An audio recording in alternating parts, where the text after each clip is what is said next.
I've been streaming my grind to get back into FPL, and today I'm going to share with you the tips that I have in order to make everybody think that you are cheating inside of this game. It's something that every high level player is taking advantage of, and if you do this in your Face It Pugs, your matchmaking game, comp, premier, whatever it is, you are going to find so much success. As always, hit that subscribe button, share this video with your friends, no BS, let's go ahead and get right into it. The first thing that I have to start this video off with, guys, is taking risks. You are not going to be a good player in your pugs, in your premier games, whatever it is, if you are afraid to take risks and you are just playing passive. We've talked about this on the channel before. That's not what this video is going to be about, but I had to get that out there right away because that is the biggest reason why you are playing like a noob, playing standard, not getting an increase in elo, is because you are scared. Now, with that out of the way that we are going to play like a cheater is going to be through these risks. I'm going to talk about the micro, the macro today. First, let's talk about the micro, because the macro is a lot more complex, and the micro is something that we can all be doing. Say I'm the win up player here in mid, guys. When they smoke us off, we could even be here with a rifle, and one thing I'm going to do is spam the edge of this, and I get the freest kills ever. It's super easy to just do this, and I know, it sounds so simple to be like, well, just spam smokes. So many people don't realize that in Face It Pugs and these type of things, you can spam smokes, you can shoot through walls so much without being punished, right? But one thing that new players and lower tier people are doing wrong is they're not understanding how to spam through smokes. Tell me, is there not a huge difference, right? And maybe some of you don't realize this, and spamming a smoke like this and spamming a smoke like this. The difference is, if I have to reload or I stop shooting, I get distracted by something, and then he runs to the smoke, while I'm reloading, I can just step here and I'm away. Or, even on this wall, if you want a deeper angle, because I get that the angles do matter here. Oh, I can just sit here and give myself room to breathe, give myself some life. So you're going to get a lot more smoke kills. You're going to get a lot more spam kills by doing stuff like this. And that is the most basic thing that you can do in order to really elevate the psychological damage you're bringing to your opponents in these games. It's so simple to just take that risk and spam. And pugs, the worst thing that's going to happen is, maybe you get shot back. But especially with the A1S, you really should be taking advantage of this because it is so valuable. It's so worthwhile. Let's go ahead and slide into more macro concepts. But first, I have to give you a message about the sponsor of today's video. Thank you to the sponsor of today's video, Skins Monkey. They are one of the greatest and easiest to use CS2 trading sites out there. You can swap out the skins you do not like for brand new ones that are so much more fresh. Even skins that are trade locked can be secured by adding them to your backpack. The greatest thing about the site is that you can buy skins for so much cheaper with a 35% deposit bonus when you use my code, CoJo. Make sure to check out the freebie section where you can get a free skin just by completing tasks. On top of the bonuses, you also get a $5 bonus when clicking the link in the description. Alright guys, so those of you that have made it this far in the video, you're really about to get a good lesson. All the other people have already left, they're bored, they don't want to hear the truth on how to actually rank up and make it to the top. In the macro, this is where you are going to be the hardest player to ever compete against. What you're going to do is play your position right, but you're going to bring teammates into your spot so that you can start to get some crazy info. The way I do this is, like, if I'm the highest elo in my Mirage game, I might be like, hey man, can we double push A ramp here? And I'm throwing the molly for him. I'm flash, or I'm nading off the wall here, and we're pushing this. He's walking in front of me. He's getting that info, and he starts pushing through. Maybe I go with him. Maybe he dies and I trade. But the point is, we're getting this early info. We're pushing through early with some sort of sneaky play. And if they don't spot us, we're already flanking through T-spawn literally 10 seconds into the round. 10 seconds into the round, we're here. And, we're shooting people from behind, and they're going to sit there and go, dude, how are these guys getting this info? How are these guys getting this space? Also, one way I'm doing this, by the way, is say I'm the mid player on Mirage. There's 4 guys running out. I'm screaming. I'm literally IGLing my teammates in a pug. I'm helping them out. I'm saying push through the extremities, push through. So I want my A player to push through their side and the B player to push through. And depending on what info we get with that, one of those two, if there's 4 guys out mid, one of those 2 sides is going to find nobody, and maybe one of them finds an enemy, right? But then that's the info we need. Our B guy pushes, our A guy pushes. Oh, dude, I just died in apps. Well, now our A guy knows that A is completely free and he can go all the way through. So what am I going to do? He's pushing through A, cutting the map in half. I'm rotating to B, and I'm going to kill these guys. Say the same thing happens the next round.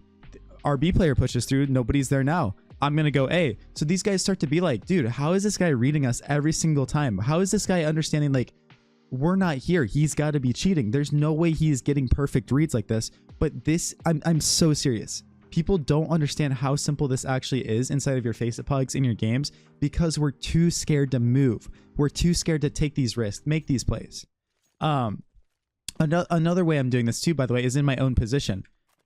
I'll even do this with an op in a pug. I don't care. Like, you know, you got to be bold. It's like, you know, we're playing our position. Nobody's running out mid. You know, sometimes if I feel like it's right, again, a lot of this is off of game sense, and I feel like, oh, there's lots of pressure going on the other sides of the map, I might just be crazy and freaking push out mid here and start getting this early flank. And again, I'm begging my teammates. You have to beg in pugs. I'm begging my teammates. Hey guys, please don't do anything. Please, you know, just chill. Play retake A. And eventually I'm trying to come back around here and I'm getting kills in the back of the enemies. I'm killing them from behind, right? The more kills we can get from behind our enemies, the better off we are going to be. So a lot of this stuff is positioning, a lot of it's rotational, but it really does help you be super elusive. You're always psychologically damaging your opponents because they're like, dude, this guy's here and now he's here. It's insane. So it's lots of good stuff if you can play the game like that. I have one more way that is going to completely destroy your opponent's mental, make it so hard for them to play.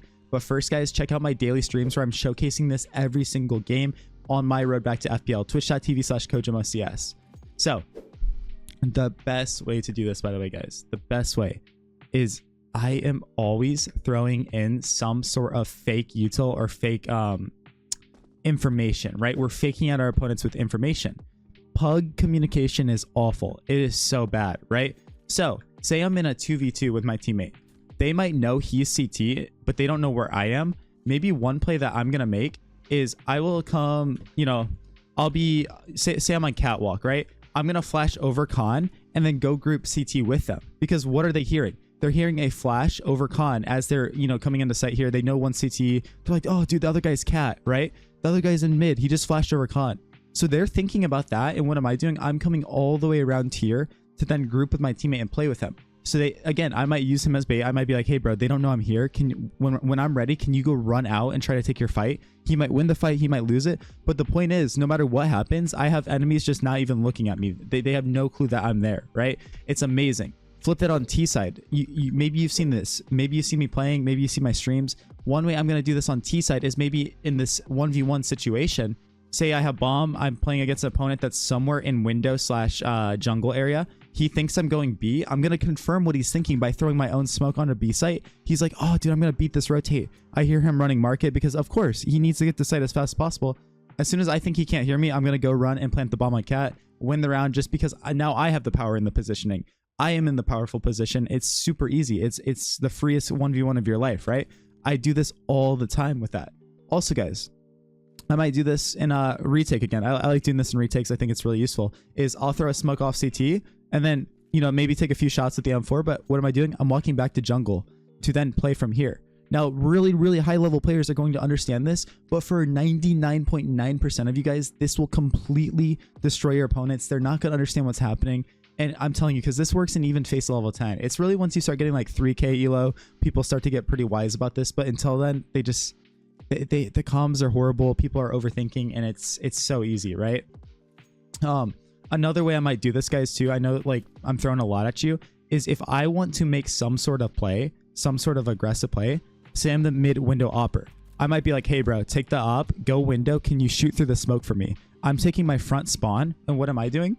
I'm going through underpass, jumping down here, and making some sort of like sneaky play. So they're skilling out mid, my guy's shooting in window at the op. They assume that I'm just in window, right? They assume I'm in window, and then boom, oh, nobody's pushing underpass. Okay, my play didn't work out. Cool, no worries. But now I'm going to take this risk about like 20 seconds into the round and start walking through. So I'm using these timings and I'm using these fakes to constantly just surprise my opponents, because it gets to the point in some of these games where it's like, oh, like, you know, you guys have done this. Oh, Kojo has 15 kills and 3 deaths, and the rest of his teammates have 4 kills. Just, you know, find where he is and go the other way. So then maybe I'm walking underpass and I start to hear these guys like, oh shoot, they're grouping B. And I'm like, okay, I'm going to chill here actually. Okay guys, they're going B. Everyone go stack B. And I'm walking through underpass after they pass me. I'm not taking the first timing. I'm waiting for them to pass and then I'm going. I'm delaying the instant gratification of getting the kills because I want more. I want to bite off more. And I really want to make sure like I can do this, right? So useful, so valuable. I'll throw one last tip at you guys that is really going to be kind of risky, but something that does make people think that you're cheating is, guys, on T side. Now, this isn't necessarily smart advice. This isn't necessarily like you should be doing this in league matches and stuff. But say your team is in like a 4v1, and especially if you're queued with somebody, tell your buddy that you're queued with, hey man, I need you to stay on site here when you guys go plant the bomb. Because like we don't want to ninja defuse or anything, but maybe like my team is starting to get the kills and I'm like, dude, like, you know, we're about to plant the bomb in 5 seconds. I'm just gonna go hunt already. I'm just gonna go early hunt because I know that this guy is gonna be so shocked when somebody is already like walking into apps as bomb is going down. It is like the easiest way to just make people so angry, so upset in your games, because it's like, oh, he's jumping up van, freest kill. If give it 15-20 seconds, he might have been ready for me, but he's just like, dude, no way this guy's hunting already. Like, no way, right? So I know this video is kind of all over the place, but this truly is some concepts that if you can master, start implementing into your own gameplay, people are gonna rage. They're gonna be cheating. Simple stuff from spamming smokes all the way to like bigger picture macro things. So as always, guys, check out the other videos on my channel. Check out the coaching channel. Lots of good stuff over there. Join my Discord. That's the best thing you can do for yourself. Discord down below in the description. I'd love to talk with you, love to chat with you. But in the meantime, stay tight, stay frosty, and we're going to keep posting videos. Appreciate every single one of you guys. Peace out. Peace out.